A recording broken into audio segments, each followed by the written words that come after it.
ఓం శ్రీ గురుభ్యో నమ. ఓం శ్రీ సాయినాథాయ నమ. సాయి భక్తులకు వసంత పంచమి శుభాకాంక్షలు. ఆ సరస్వతీదేవి అనుగ్రహం అందరి మీద ఉండి అందరూ కూడా విద్యార్థులందరూ కూడా బాగా చదువుకొని ముందుకు రావాలని మనస్ఫూర్తిగా కోరుకుంటున్నాను. శ్రీ సాయి సచ్చరిత్రం 41వ అధ్యయనం. చిత్రపటం యొక్క వృత్తాంతము, గుడ్డ పీలకలను దొంగలించుట, జ్ఞానేశ్వర్ పారాయణం. గత అధ్యయనంలో చెప్పిన ప్రకారం ఈ అధ్యయనంలో చిత్రపటం యొక్క వృత్తాంతం చెప్పెదము. గత అధ్యయనంలోని విషయం జరిగిన 9 సంవత్సరములకు అలీ మహమ్మద్ హేమట్ పంత్ను కలిసి ఈ దిగువ కథ నతనికి చెప్పెను. ఒకనాడు బొంబాయి వీధులలో పోవునప్పుడు వీధిలో తిరియమ్మ వాణి వద్ద అలీ మహమ్మద్ సాయిబాబా పటమును కొనెను. దానికి చట్రము కట్టించి తన బాంద్రా ఇంటిలో గోడకు వేలాడి తీసెను. అతడు బాబాను ప్రేమించుటచే ప్రతిరోజు చిత్రపట దర్శనం చేయుచుండెను. హేమట్ పంత్కు ఆ పటమిచ్చుటకు 3 నెలల ముందు అతడు కాలు మీద కురుపు లేచి బాధపడుచుండెను. దానికి శస్త్రచికిత్స జరిగెను. అప్పుడు అతడు బొంబాయిలోనున్న తన బావమరిదియగు నూర్ మహమ్మద్ పీర్ బాయి ఇంటిలో పడియుండెను. బాంద్రాలో తన ఇల్లు 3 మాసముల వరకు మూయబడి ఉండెను. ఈయన అలీ మహమ్మదే కదా వచ్చి హేమత్ వాళ్ళ ఇంటికి బాబా వారు కలలో చెప్పారనమాట. హేమట్ పంత్కు ముందుగానే నీ ఇంటికి వస్తాను, నేను భోజనానికి వస్తాను అని చెప్పాడు. అది ఏ విధంగా వచ్చాడు అంటే ఫోటో రూపంలో వచ్చాడనమాట. అది 41 అధ్యయనంలో చెప్పుకున్నాం. కానీ ఇప్పుడు ఆ ఫోటో ఎక్కడి నుండి హేమట్ పంత్ దగ్గరకు వచ్చిందో దాని గురించి చెప్పుకుంటున్నాం అనమాట. అది అలీ మహమ్మద్ వచ్చేసి ఆయన బాబావారి మీద ఇష్టం ఉండడం వల్ల ఆ ఫోటోను ఫ్రేమ్ కట్టించుకొని గోడకు ఎదురుగ్గా తగిలించి ప్రతిరోజు తనని చూస్తూ ఉంటాడనమాట. ఈ హేమట్కి ఫోటో ఇచ్చే 3 నెలల ముందు ఈ అలీ మహమ్మద్ కాలు మీద కురుపులేసి బాధపడ్డాడు. అతను బావమరిది ఇంటికి వెళ్ళిపోయి, ఈయన ఇల్లు వచ్చేసి బాంద్రా అనమాట. కానీ వాళ్ళ బావమరిది ఇంటికి వెళ్ళిపోయినాడు. ఈయన ఒక్కడే ఉన్నాడు కాబట్టి వాకిలు వేసుకొని వెళ్ళిపోయాడు అనమాట. వెళ్ళిపోయిన తర్వాత అక్కడ ఏం జరిగింది, 3 మాసముల వరకు మూయబడి ఉండెను. బాంద్రాలో తన ఇల్లు అలీ మహమ్మద్ ఇల్లు 3 మాసముల వరకు మూయబడి ఉండెను. అక్కడ ఎవరూ లేకుండరి. అచట ప్రసిద్ధి చెందిన అబ్దుల్ రహమాన్ బాబా, మౌలానా సాహెబ్ మహమ్మద్ హుస్సేన్, సాయిబాబా, తజుద్దీన్ బాబా మొదలైన యోగుల పటములుండెను. ఆయన బాంద్రా ఇంటిలో, అహ్మద్ ఇంటిలో ఈ యోగులంతా అనమాట. మౌలానా సాహెబ్, మహమ్మద్ హుస్సేను, సాయిబాబా, తజుద్దీన్ బాబా వీళ్ళందరి యోగులు అనమాట. వీళ్ళందరి ఫొటోస్ ఉన్నాయి ఆయన ఇంటిలో. వాణ్ణి కూడా కాలచక్రం విడవలేదు. అతడు వ్యాధితో బాధపడుచు ముంబాయిలో నుండెను. బాంద్రాలో ఆ పటములేలా బాధపడవలను, పటములకు కూడా చావు పుట్టకలున్నట్లుండెను.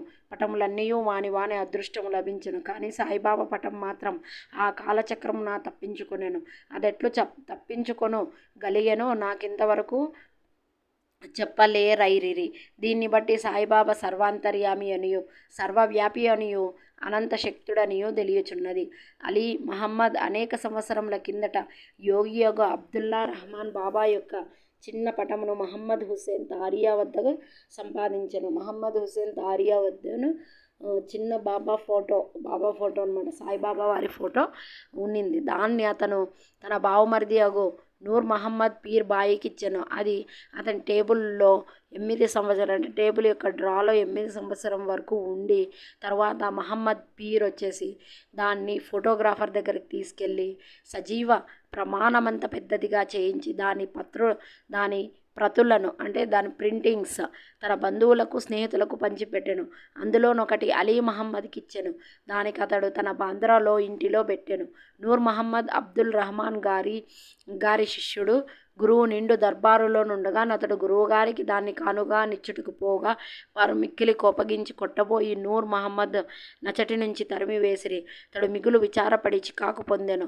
తన ద్రవ్యమంతయు నష్టపడుటయేగాక గురువుగారి కోపమునకు, అసంతుష్టికి అయ్యాను గదా అని చింతించెను. విగ్రహారాధన గురువుగారికి ఇష్టం లేకుండెను. ఆ పటమును అపోలో బందరుకు తీసుకొని పోయి ఒక పడవున అద్దెకు కట్టించు తప్పించుకొని సముద్రంలోకి పోయి దాన్ని అక్కడ నీళ్ళలో ముంచివేశాను. తన బంధువుల వద్ద నుంచి స్నేహితుల వద్ద నుంచి పటములను తెప్పించి 6 పటములు వాణ్ణి కూడా బాంద్రా సముద్రంలో ముంచేశాను. ఆ సమయమున అలీ మహమ్మద్ తన బావమరిది ఇంటిలో నుండెను. యోగుల పటములను సముద్రంలో పడవేయించినచో తన వ్యాధి కుదురునని బావమరిది చెప్పెను.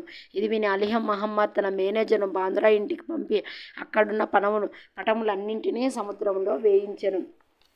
ఫస్ట్ వచ్చేసి మహమ్మద్ హుసేన్ తారియా ఉండేది. తారియా దగ్గర నుండి బాబావారి ఫోటో ఇప్పించుకొని తన బావమరిది నూర్ మహమ్మద్ పీర్బాయికి ఇచ్చాను. అతను బాబావారి ఫోటోను కడిగిచ్చి 6 మందికి పంచిపెట్టింటాడు.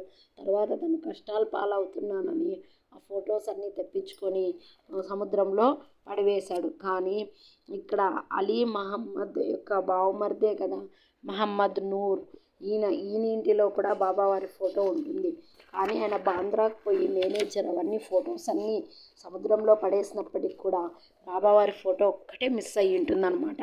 2 నెలల పిమ్మట అలీ మహమ్మద్ తన ఇంటికి తిరిగి రాగా ఆయనకు రోగం కుదిరింది. ఇంటికి తిరిగి వచ్చినప్పుడు బాబా పటం ఎప్పటి వలె గోడ మీద నుండుట గమనించి ఆశ్చర్యపడను. తన మేనేజర్ పటములన్నీ తీసి వైచి బాబా పటమును ఎట్లు మరిచెనో అతనికే తెలియకుండాను. వెంటనే దానిని తీసి బీరువాలో దాచెను. అలీ మహమ్మద్కి అర్థం కాలేదు, గోడ మీదకి బాబావారి ఫోటో ఎలా వచ్చింది. నేను ఫొటోస్ అన్నీ తీసేసి మేనేజర్కి చెప్పాను కదా అవన్నీ కూడా సముద్రంలో కలపమని, కానీ బాబావారి ఫోటోనే ఎలా మిస్ అయ్యింది. కాబట్టి ఇది కూడా నా బావమరిది పడేయమని చెప్తాడు. సో దీన్ని బీరువాలో దాచేద్దామని వెంటనే గోడ మీద నుండి తీసి బీరువాలో దాచాడు. లేకున్నా తన బావగారు దాన్ని చూచినచో దాన్ని కూడా నాశనం చేయునని భయపడెను. దానిని ఎవ్వరికి ఇవ్వవలను, దానిని ఎవరు జాగ్రత్తగా పరిచెదరు, దానిని భద్రముగా నివారించగలరు అన్న విషయంలో ఆలోచించుచుండగా సాయిబాబా వారి ఇస్ముజావర్ను కలిసి వారి అభిప్రాయ ప్రకారం చేయవలసినదిగా తోచినట్లు చేశాను. అలీ మహమ్మద్ ఇస్ముజాయవర్ను కలుసుకొని జరిగినదంతయు చెప్పాను. ఈ విధంగా జరిగింది అని చెప్పేసి నా బావమరిది వచ్చేసి యోగుల ఫోటోలన్నీ కూడా సముద్రంలో పడేపించారు. అందులో బాబావారి ఫోటో ఎలా మిస్ అయిందో తెలియదు, కానీ నా దగ్గర ఉండిపోయింది. దీన్ని ఎవరికి ఇవ్వాలి, ఎవరు భద్రపరుస్తారు అని డిస్కస్ చేస్తున్నాడు అనమాట. ఇరువురును బాగుగా ఆలోచించి ఆ పటమును హేమట్ పంత్కు ఇవ్వ నిశ్చయించిరి. అతడు దాన్ని జాగ్రత్త పరచునని తోచెను. ఇద్దరును హేమట్ పంత్ వద్దకు పోయి సరైన కాలంలో దానిని బహుకరించిరి. ఈ కథను బట్టి బాబాకు భూత భవిష్యత్ వర్తమానములు తెలియననియు చాకచక్యముగా సూత్రములు లాగి తన భక్తుల కోరికలు నెట్లు నెరవేర్చుచుండెనో కూడా తెలియచున్నది. ఎవరికైతే ఆధ్యాత్మిక విషయములలో ఎక్కువ శ్రద్ధయో వారిని బాబా ప్రేమించుటయే కాక వారి కష్టములను తొలగించి వారిని ఆనందభరితులుగా జయిచుండరని రాబోవు కథలను వలన తెలియను. ఈ కథ వల్ల మనకేం తెలిసింది, బాబావారు ముందుగానే హేమట్ పంత్ కల్లో కనిపించి చెప్పారు, ఫోటో రూమ్ అంటే మీ ఇంటికి భోజనానికి వస్తాను అని చెప్పాడనమాట. కానీ హేమట్ పంత్కి అర్థం కాలేదు, ఏ రూపంలో వస్తాడో తెలియదు. అంటే మనిషి రూపంలో వస్తారా, బాబావారే వస్తారా, ఎవరినన్నా పంపిస్తారా, అలా అని ఇలా పలు విధాలుగా ఆలోచిస్తున్నాడు. కానీ ఒక హోలీ పండుగ రోజు అన్నీ చేసి అంటే బిడ్డలను, అల్లుల్ని, కోడల్ని అందరినీ పిలిచి స్పష్టంగా భోంచేయాలి అని అనుకున్నప్పుడు బాబావారికి కూడా అతిథి వస్తాడు అని చెప్పి ఒక పీట వేసి అన్ని వండిన పదార్థాలన్నీ ఆకులో వడ్డించి పెట్టుకొని ఉంటారు. తర్వాత వచ్చేసి ఈ అలీ మహమ్మద్ వచ్చేసి ఇతని ద్వారా బాబా ఫోటో హేమట్ పంత్కి ఇంటికి వెళ్తుంది. సాక్షాత్తు బాబావారే వచ్చారని చెప్పి అతిథికి ఏదైతే అతిథికి పెట్టింటారో ఆ విస్తరణంతా కూడా బాబా ఫోటో వారు ముందర పెడతారనమాట. అందరూ స్పష్టంగా భోంచేస్తారు. ఈ విధంగా హేమట్ పంత్ ఇంటికి హేమట్ పంత్ బాబావారి యొక్క జీవిత చరిత్ర సచ్చరిత్రను రాసినప్పటికీ కూడా ఆయనతో క్లోజ్గా ఉన్నప్పటికీ కూడా ఎప్పుడూ కూడా బాబావారు షిరిడీని విడిచి చుట్టుపక్కల నీమ్గావ్, కోపర్గావ్ ఈ 2 ఊర్లు తప్ప ఎక్కడికి వెళ్ళేవారు కాదనమాట. ఆ విధంగా ఫోటో రూపంలో హేమట్ పంత్ ఇంటికి భోజనానికి వెళ్ళారు. కాబట్టి ఈ కథని బట్టి మనకేం తెలుస్తుంది, మనము ఎప్పుడు ఎక్కడ ఏ విధంగా ఉన్నప్పటికీ కూడా ఆయన మన దగ్గరికి రావాలనుకుంటే ఖచ్చితంగా వచ్చి తీరుతారు. సాయి అంటే ఓయ్ అని పలికేది ఒక్క బాబావారు మాత్రమే. అది మనం సాయి భక్తులు గమనించుకోవాలని కోరుకుంటున్నా. నా వీడియోస్ మీకు నచ్చినట్లయితే లైక్ చేయండి, షేర్ చేయండి, సబ్స్క్రైబ్ చేయండి. Thanks for watching my video.